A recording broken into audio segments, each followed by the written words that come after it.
The dust is yet to settle on the People's Democratic Party's Congress, in which 9 out of the 11 PDP governorship aspirants boycotted the process exercise, which was conducted to pick delegates that will participate in the party's February 22 governorship primary. It will be recalled that the governor of Oyo State, Seyi Makinde, who was the chairman of the 3-man committee in charge of the Edo delegates election, withdrew from the exercise. However, the governor of Enugu State, Peter Mba, who is said to be the deputy chairman of the committee, commended the large turnout of party members for the delegates election. Joining us now is Anselm Ojezua, PDP Edo State Governorship aspirant and former chairman APC Edo State. Good morning, Mr. Ojezua, and welcome to the morning show.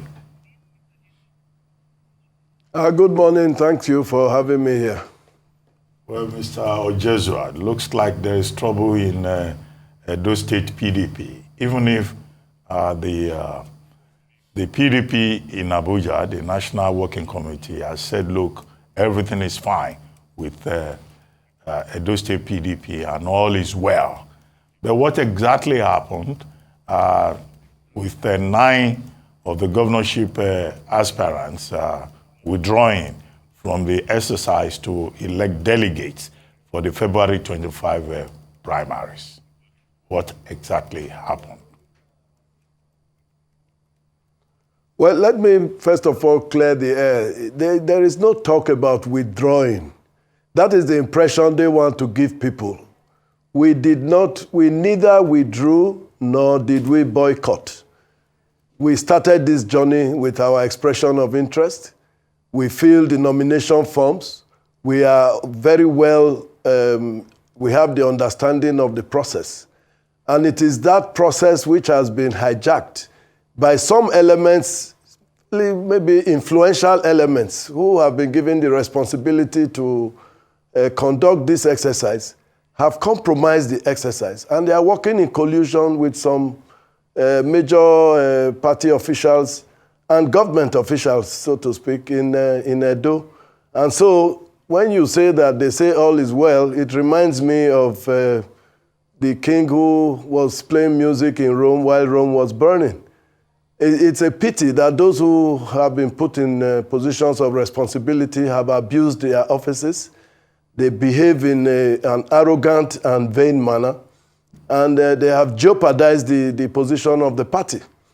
As major stakeholders, we, the aspirants, for whom this exercise is being organized, we want to hold them accountable. And we want to take this opportunity to ensure that this sort of arbitrariness should stop in this country.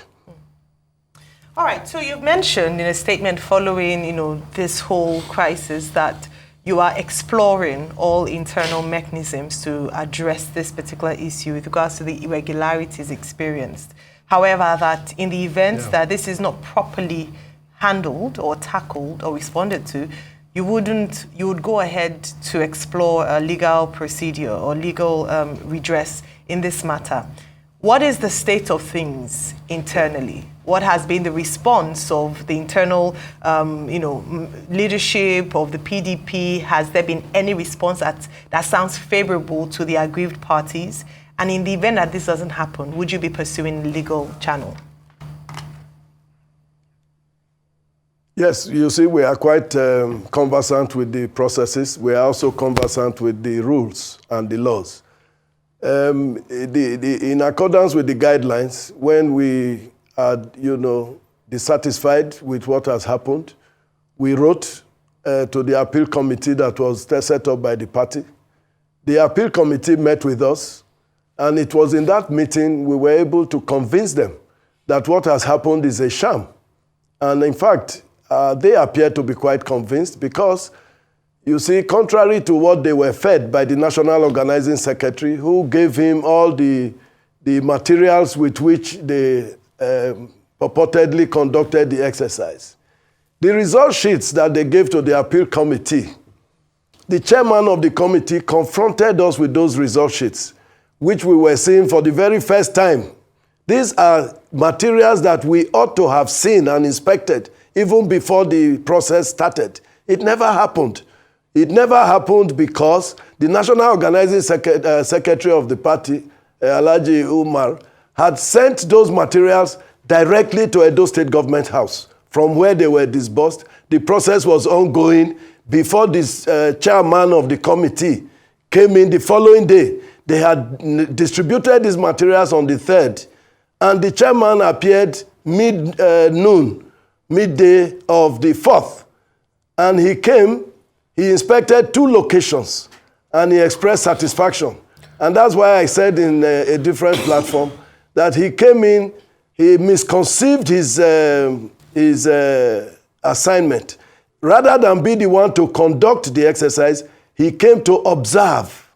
And after observing, he made a comment. But he forgot that it was his responsibility to meet with us even before the process started. It was his responsibility to deploy the officers that were given to him to work with. It was his responsibility to distribute the materials. All these were done in his absence and before he arrived. And even when he arrived, he was made to sign result sheets as if he was the one who conducted those exercises concurrently in 192 locations. We pointed all these anomalies out to the appeal committee, and they were quite surprised and shocked.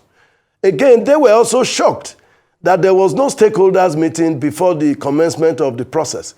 So that is why we say the process was compromised even before they started. So all you see them carrying hired crowds and all that to show that the thing happened. Now, what is evident is that in spite of all that crowd that they have hired, who may not be members of our party, they themselves, in their perfidy, could not, generate the confidence to allow the officials take the result sheets to the locations where those elections were purported to have taken place. Those result sheets were in Benin. They were filled in Benin by His Excellency Peter Mba and one Pascal Adigwe.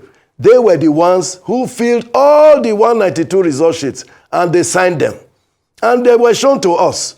Now, when we made this public, the National Organizing Secretary quickly started organizing people. They started filling out result sheets and the rest of it, and then they started circulating it on the internet. But of course, where you are faced with 2 different documents purporting to evidence the same event, of course, that's why I now said they have moved from the realm of illegality to criminality. Okay, and we are prepared, to hold them accountable. This time, they won't get away with it. Okay, sir, how long are you going to fight for this? And how much would you fight?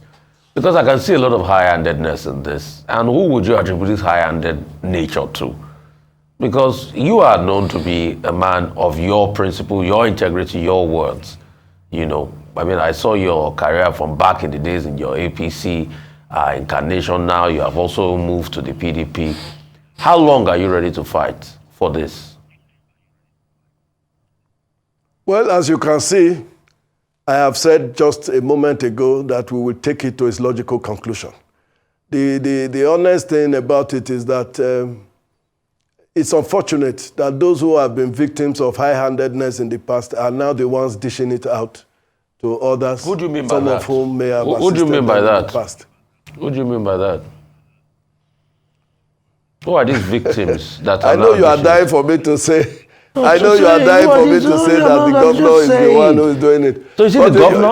Is it the governor? You are the reporters. Is it the governor? You are the reporters. No, I'm asking you a question. Is it the governor? You know so much. I don't know anything. Tell me. Of course, he cannot.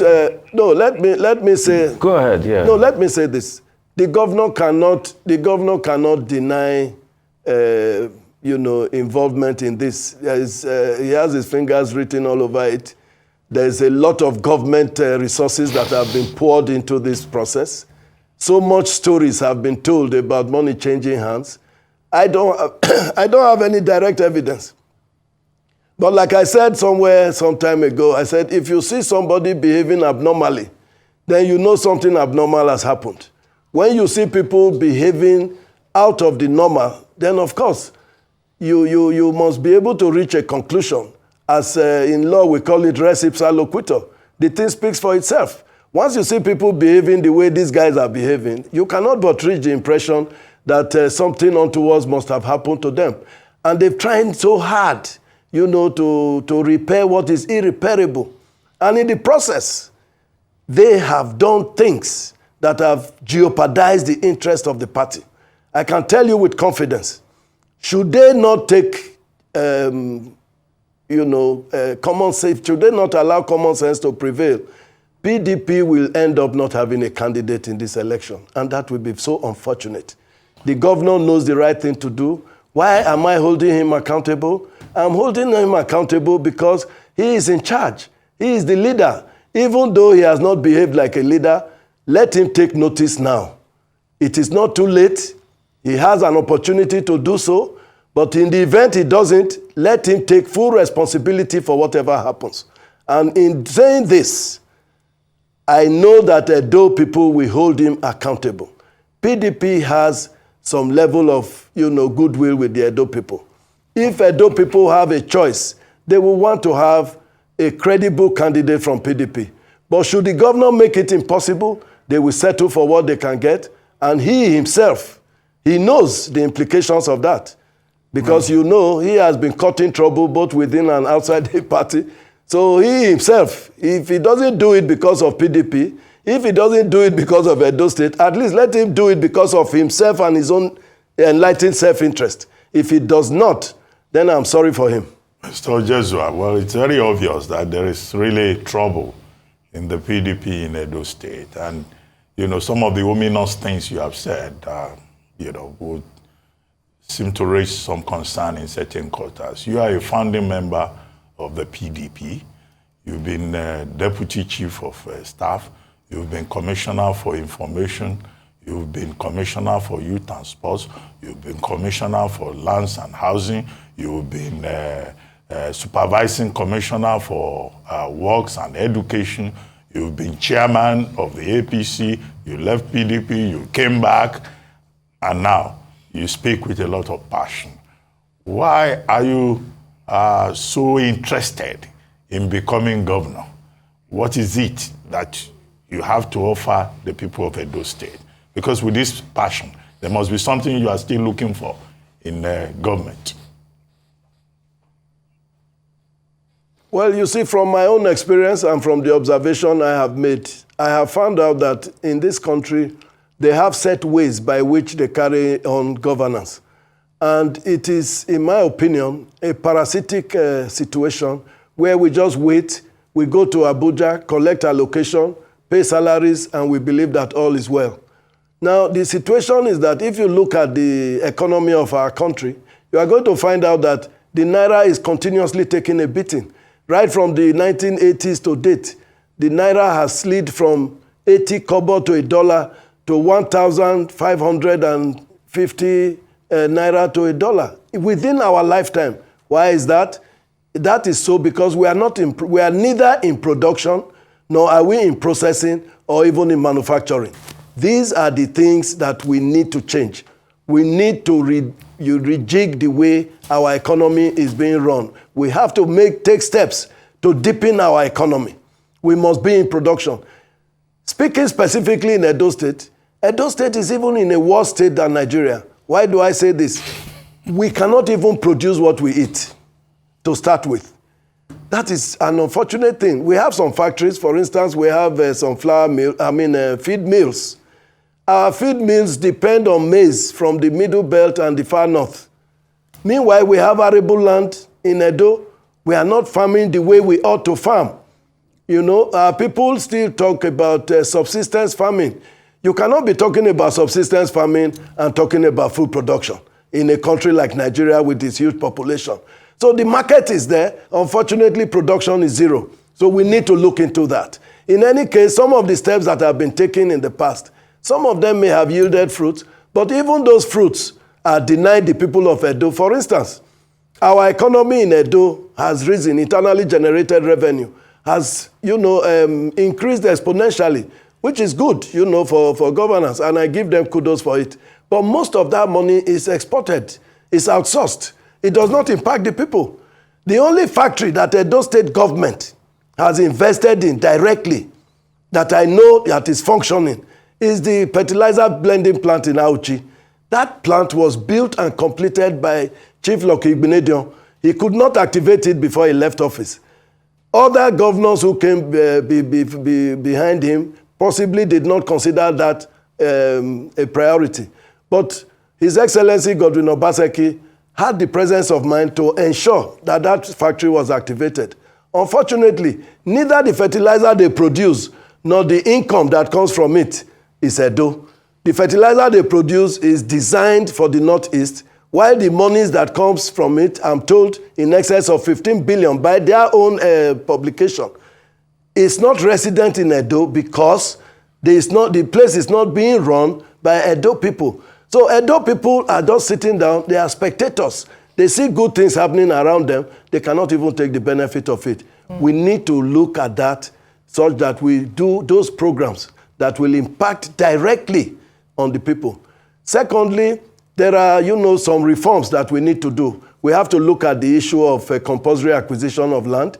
I do not think it is fair to go to a community, you take land from them, and you say you want to give it to an investor. All right. And so because of that, the community is denied. I don't think that is fair. I would rather use the model exhibited by some Chinese private concerns. They came to Benin, they went to a place called Utese, they negotiated with the community, they paid for it, they started a factory. That factory has now become, a cluster. And that is a model that I think we ought to, consider. Well, so there are a number of things that we need to do. But above everything else, let me say this. Nothing good can happen in government if the political arena is not peaceful, as it is now. You will see, Godwin Obaseki has initiated quite a number of things. He has been so distracted by his political attitude to a point now that Edo State is a victim of it. My intention is to provide that peace, engage the political class in a manner that will be favorable, and Edo State, will be better for it. Mr. Ojezua, I would like to thank you very much for joining us on the morning show.